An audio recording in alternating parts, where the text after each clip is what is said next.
Good morning. দেখো আজকে জামাই ষষ্ঠীর পরের দিনের খাওয়া দাওয়ার দিন। আজকে তো ধরো জামাই ষষ্ঠীর দিন অনেকে রান্না করে না, আমাদের তো করেছিলাম, তাই কালকে নিরামিষ রান্না। আবার অনেকে রান্না করে, মাছ মাংসও খায়। যাই হোক, তো আজকে আমাদের খাওয়া দাওয়া রান্না বান্না। তো আজকে খাসির মাংস এনেছে, খাসির মাংসটাই হয়। খাসির মাংস এনেছে, খাসির মাংস করবো। আর মাছ কালকে নিয়েছিল, ওই মাছটা আজকের জন্যই নিয়েছিল কালকে। ওই মাছটা ঝাল করব, কয়েকটা ভাজা করব, কারণ বাচ্চাগুলো তো ঝাল খাবে না। ভাজা রাখবো। আর আমার বড় আবার ভাজা খেতে খুব ভালোবাসে, আমাদের ছোটো জামাইও ভাজা খেতে খুব ভালোবাসে। ভাজা ঝাল দুটোই রাখবো। আর একটা চচ্চড়ি কিছু করতে হবে, একটা ভাজা করতে হবে, ডাল করতে হবে বাচ্চাগুলোর জন্য, ঝোলে ঝাল হলে খেতে পারবে না।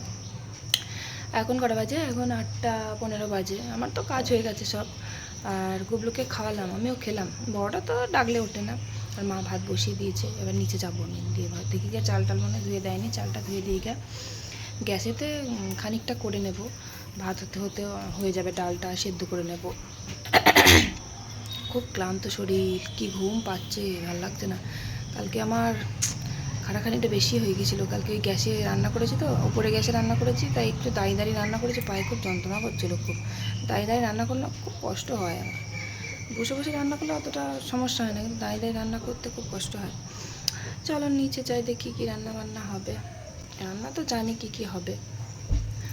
আর আমাদের জামাই একটা জামাই এসছে, ছোটো জামাই। বড় জামাই তো নেই, থাকে না, বললাম দিল্লিতে থাকে।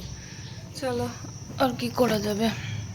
আসে বছরে একবার, আসে মাঝে মাঝে, অনেক বছর বড় জামাই নেই। চলো।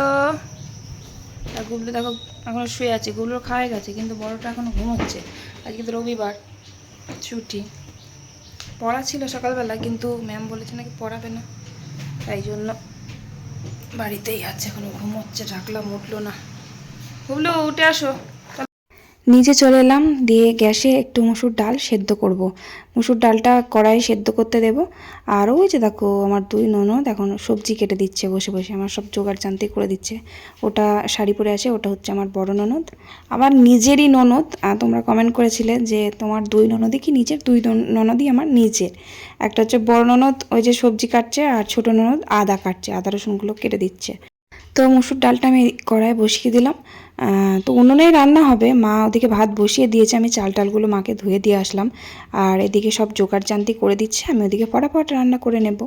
আর মাংসটা হতেই একটু সময় লাগবে। তাছাড়া তো মাছ করব, মাছের ঝাল করব, মাছ ভাজা, আর ওই যে লাল ডাঁটা এনেছে, ওই ডাঁটাগুলো চচ্চড়ি করব, পটল ভাজা করব। তো আমি এদিকে মাংসটা নিয়ে ধুতে এলাম। মাংসের মধ্যে এত লোম, কি বলবো। আসলে কি বলতো, এই জামাই ষষ্ঠীর দিন না, মানে পাড়ায় পাড়ায় আমাদের এখানে খাসি মাংস কাটে। তো এবার পাড়ায় যে যারা কাটে তাদের কাছ থেকে মাংস নিলে মাংসটা খুব ভালো হয়। আর বাজারে ধরো আজকে প্রচুর লাইন, প্রচুর ভিড়, মানে কি যে কি হাড় টাড় দিয়ে দেবে তার ঠিক নেই। পাড়ার মাংসগুলো বেশ ভালো হয়, টাটকা একদম, কি সুন্দর। তো তার জন্য আমাদের যখনই পাড়ায় কাটে না, তখনই নিয়ে আসে বাড়িতে। তো মাংসটা পাড়ায় কাটলে ওরা লোমটা ভালো পরিষ্কার করতে পারে না, প্রচণ্ড লোম আছে, সেই লোমগুলো ভালো করে একটা একটা করে পরিষ্কার করে নিলাম। কারণ লোম যদি থেকে থাকে তখন আবার পেট খারাপ করবে খেয়ে। আর মাছটা কালকে ফ্রিজে রেখে দিয়েছিল, মাছটা তো এখনও বরফও গলেনি, একদম শক্ত হয়ে আছে। তো মাছটা আমি একটু জল দিয়ে ভিজিয়ে দিলাম, ওটা যখন আবার বরফটা গলে যাবে একেবারে ধুয়ে নেব। মাংসটা একেবারে ধুয়ে রেডি করে নিয়ে আমি রেখে দিলাম। মাছ অনেকগুলো ছিল, তাই ওই মুড়ো আর ওই লেজার দিকটা ওগুলো সব ফ্রিজে রেখে দিলাম, আর দুটো পেটিও রেখে দিলাম। কালকে হয়তো হয়ে যাবে আর দুটো মাছ নিয়ে।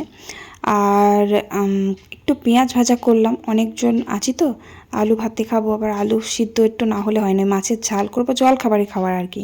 মাছের ঝাল, পটল ভাজা, আর কটা পাঁপড়ও ভেজেছি, আর আলু সিদ্ধ, আর ডাল, আর মাছ ভাজাও আছে। সবার একটা করে মাছ ভাজা রেখেছি, একটা করে ঝালের। আবার ছেলেপিলেগুলো মাছ ভাজা ছাড়া খেতে পারবে না, যেমন আমার গুবলু তাও ঝালের মাছটা খায়। আবার ননদের মেয়ে আছে, আবার আমার বড় ছেলে মাছ ভাজা খেতে ভালোবাসে, আমার বর মাছ ভাজা ভালোবাসে, আমাদের ছোটো জামাই মাছ ভাজা ভালোবাসে। আর কটা ঝালও করলাম। আর আমার জেঠু শ্বশুর যে খাসির মাংস খায় না, তাই জন্য মাছ জেঠুর জন্য রেখে দিলাম ঝালের। আর ওই ডাঁটা চচ্চড়ি করব, আর পটল ভাজা আছে, আর ডাল দিয়ে ওই দিয়ে জেঠুর হয়ে যাবে।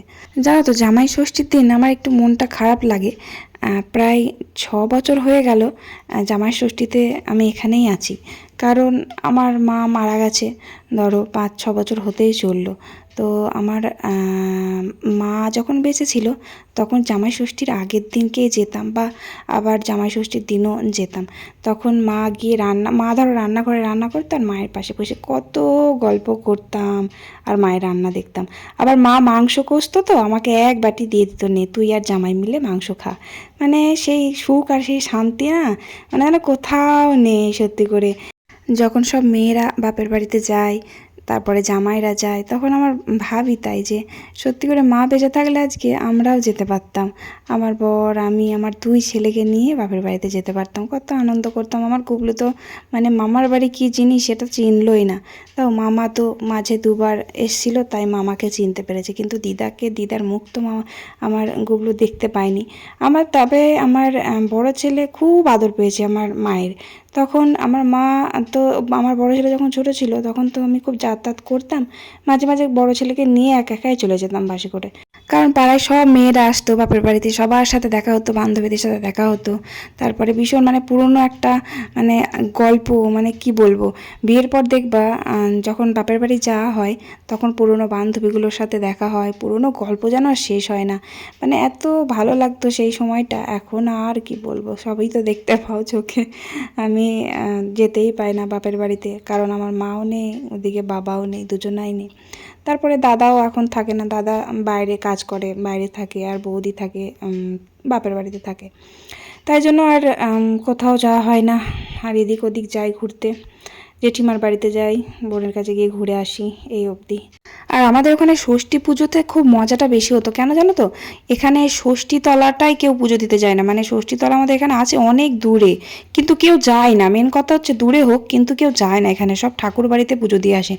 আর আমাদের ওখানে বাড়ির কাছেই ষষ্ঠীতলায় 3-4টে মানে যার বাড়ির যা ব্রাহ্মণ সেখানে পুজো এখনও করেন। তো বিশাল বড় একটা অশ্বত্থ গাছ আছে, সেই গাছেতেই ওখানে পুজো দেওয়া হতো, মানে এখনও হয় আর কি। তো আমরা সবাই মিলে যেতাম, মা যেত, মায়ের সাথে আমরা যেতাম, আমার বড় যেত। তারপরে মানে নতুন নতুন জামাই আসতো, সব সাজুগুজু করে সব জামাইকে নিয়ে যেত, মানে কত মানুষের সাথে দেখা হতো। আবার এত পুজো ওখানে না, মানে ঠাকুরের গাছতলা চারিপাশে এত ফল আর এত পুজো হতো না, মানে দেখেই মন ভরে যেত। কিন্তু সেই সিনগুলো, মানে সেই জিনিসগুলো বহুদিন দেখিনি। এখানে কম, মানে 2-4 জন ঠাকুর বাড়িতে যায়, দেখি পুজো দিয়ে আসে। যাই হোক, ওখানকার আলাদা একটা আর এখানকার আলাদা। আর আমাদের দেখো খাসির মাংসের মধ্যে এত চর্বি দিয়েছে আজকে, মানে চর্বিটা খুব পরিমাণে বেশি দিয়েছে। চর্বি তো ভালো লাগে, আমার তো ফেভারিট চর্বি, আর আমার শাশুড়ি মাও খুব ভালোবাসে, কিন্তু চর্বি খাওয়া খুব একটা ভালো না। চর্বিতে ফ্যাট বাড়ে, অতিরিক্ত তেল খাওয়া তো ভালো না। এবার চর্বিটা অনেকটা দিয়েছে। আমার কি বলতো, আমার মাংস না হলেও চলে, আমার চর্বিটা ভাল লাগে। আর ওই খাসির মাংস যে পাঁজরের সেই বেড়া বেড়া বলে না, ওইটা আমার খুব ভাল লাগে খেতে। পাঁজরের যে মাংসটা, ওটা খুব নরম হয়, টেস্টি হয় খেতে। আমার সলিড মাংস একদম ভাল লাগে না, ছিবড়া ছিবড়া লাগে। যে কোনো মানে মাংস, খাসির মাংস হোক বা পোলট্রির মাংস হোক, আমার সলিড মাংসটা একদম ভাল লাগে না খেতে, ওই হাড়ের মাংসটাই ভাল লাগে। আবার চর্বির বড়া করলে কিন্তু দারুণ হতো, অনেকটা চর্বি ছিল, আজকে করলে ভালো হতো। কিন্তু চর্বির বড়া করব না, কারণ চর্বির বড়া সবাই খাবে না, কারণ চর্বিটাই খায় না সবাই। ওই যে আমার শ্বশুরমশাই তো খাবে না, হাই প্রেশার, চর্বিই খায় না একদম। আর খাসির মাংসই খাওয়া বারণ, তবুও খাসির মাংস ভালোবাসে বলে তাই। আর আমার বর তো খাবেই না একদম, ওরও হাই প্রেশার, তাই জন্য চর্বির বড়া একদম বন্ধ করে দিয়েছি বাড়িতে। চর্বি খাওয়া নয় তো, তেল খাওয়া একদম। চর্বির বড়া কিন্তু খুব ভালো হয় খেতে। যাই হোক, মাংস আমি কষিয়ে নিয়ে হাঁড়িতে ঢেলে দিলাম। আর হাঁড়িতে মাংস করলে খুব সুন্দর সেদ্ধ হয়, নরম হয়। তো হাঁড়িতে আমি ঢেলে দিলাম কষিয়ে নিয়ে, মাংস হোক আস্তে আস্তে। আর একটু পেঁপেও দিয়েছি, পেঁপে দিলে না আরও ভালো সেদ্ধ হয়। পেঁপেটা বাবার জন্য দিয়েছি, আর খাসির মাংসের ঝোলে পেঁপে দিলে ওটা কিন্তু ভালোই লাগে খেতে। মোটামুটি খাই আমি, ভাল লাগে। তো যাই হোক, মোটামুটি আমার রান্না তো কমপ্লিট হয়ে গেছে। ডাঁটা চচ্চড়িটা মানে আমি যখন ভাত খাওয়ার আগে তখন ডাঁটা চচ্চড়িটা বসিয়েছিলাম। ভাতটা খাওয়ার পর ঘি থেকে গলে গেছে। ওই ডাঁটাগুলো সত্যিই তাই, মানে অল্প জল দিলেও গলে যায়, আর ভীষণ মাড়ি, খুব সুন্দর খেতে ডাঁটাগুলো। তো একটু বেশিই গলে গেছিলো ডাঁটাগুলো। যাই হোক, ডাঁটা চচ্চড়ি করলাম, পটল ভাজা, মাছের ঝাল, মাছ ভাজা আর ডাল আর মাংস। ব্যাস, মাংসটা বসানো আছে, মাংসটা হয়ে গেলেই হয়ে যাবে ব্যাস। আর তাড়াতাড়ি হয়ে গেছে, রান্নার জোগাড় জানতে সব করে দিয়েছি, মশলা বেটে দিয়েছে আমার ননদ, মশলা বেটে দিয়েছে ছোটো ননদ, বড় ননদ সব আনাজ পানাজ কেটে দিয়েছে, আমার শাশুড়ি মা আলু কেটে দিয়েছে। মোটামুটি সবাই মিলে একসাথে করেছি, রান্না আমার কমপ্লিট মোটামুটি। যাই হোক, তারপর বাসন টাসনগুলো ধুয়ে নিচ্ছি। তারপরে আমি স্নান করব। সকালবেলা আজকে একটু চান করেছি, মানে গা হাত পা ধুয়েছি, মাথাটা সামনেটা ধুয়েছি। প্রচণ্ড গরম লাগছে, বৃষ্টি হচ্ছে ঠিকই কিন্তু গরম করছে। তাও ওয়েদার কিন্তু অনেক ভালো আছে, মানে সেই গরম নেই, মানে যে গরম পড়েছিল তার থেকে অনেকটা গরম কোনো, মানে জামাই ষষ্ঠীর আগের দিন থেকে কিন্তু বৃষ্টি হয়েছে। বেশ ঠান্ডা ঠান্ডা ওয়েদারই আছে, তবু রান্না করছিলাম তো তাই গরম লাগছিলো। তাই সব বাসন কোসনগুলো ধোয়া মাজা কমপ্লিট করে আমি গাটা ধুয়ে আসলাম। তারপরে সব দেখো সবাইকে খেতে দিয়ে দিচ্ছে মা, আর আমি তরকারি তুলে দিচ্ছি।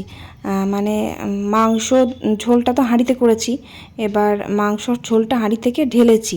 ঝোল এক জায়গায় রেখেছি, আলু এক জায়গায় রেখেছি, মাংস এক জায়গায় রেখেছি। দিতে অসুবিধা হবে, বোঝা যাবে না, তাই জন্য আমি আলাদা আলাদা করে ঢেলে সবাইকে সার্ভ করে দিচ্ছি। মানে আমি বাটিতে করে তুলে দিচ্ছি, আর মা সবাইকে খেতে দিয়ে দিচ্ছে।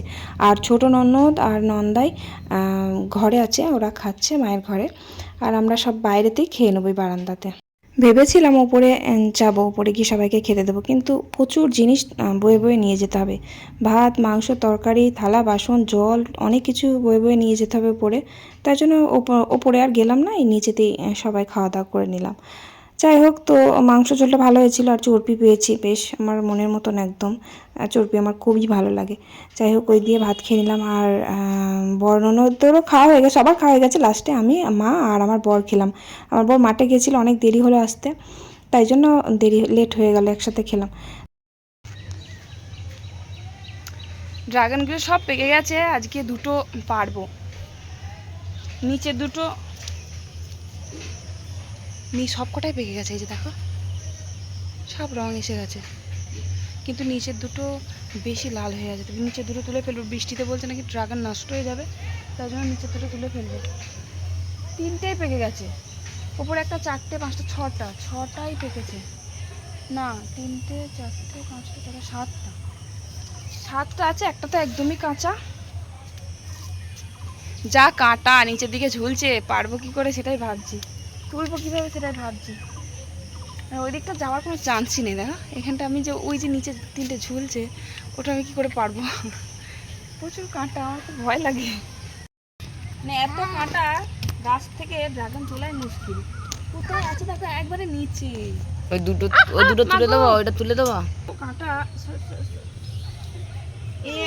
হাত দিও না, বুকে গেছে। এমনি আজকে মাছের কাঁটা ঢুকেছে সকালবেলা। আর হাতে কাপড় পরে নাও, কাপড় জড়িয়ে নাও। ওই নিচে মাগো, ওই নিচে একটা আছে, এমন জায়গায় হয়েছে না, মানে আমি আর দিতে পারবো না। ওই ডালটা পড়ে যায়, এই ছেলেটা আমাকে ঠেলা দিচ্ছে, দিয়ে আরো আমি পড়ে যাচ্ছি। এই তো উপর উঠি না, ডাল দিয়ে উড়াতে হবে। মাম্মি ওই মা হবে না, মাগো ডালটা যেন ভেঙে না যায়।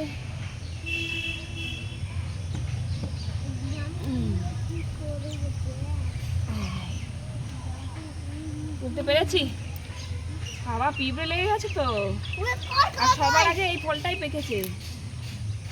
তলায় ছিল দেখতে, ইস ভালো করে তুলতেও পারলাম না। এই যে বেদানা, নাকি বেদানার মতো লাগে না,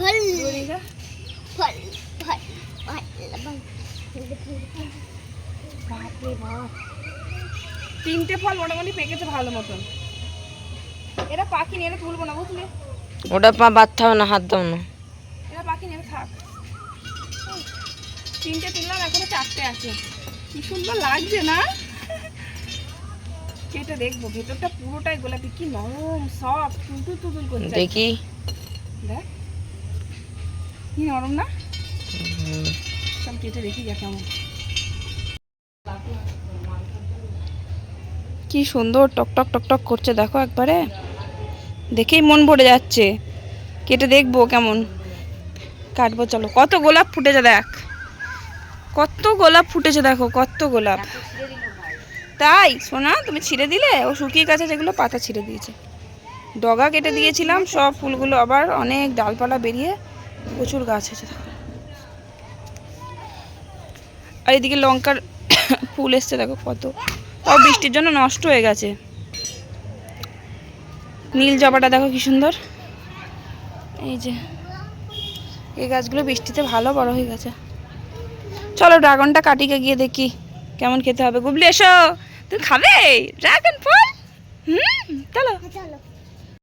প্রায় 7-8টা মতন ছিল, তার মধ্যে 3টে পেকেছে আর এখনও আছে 4টে।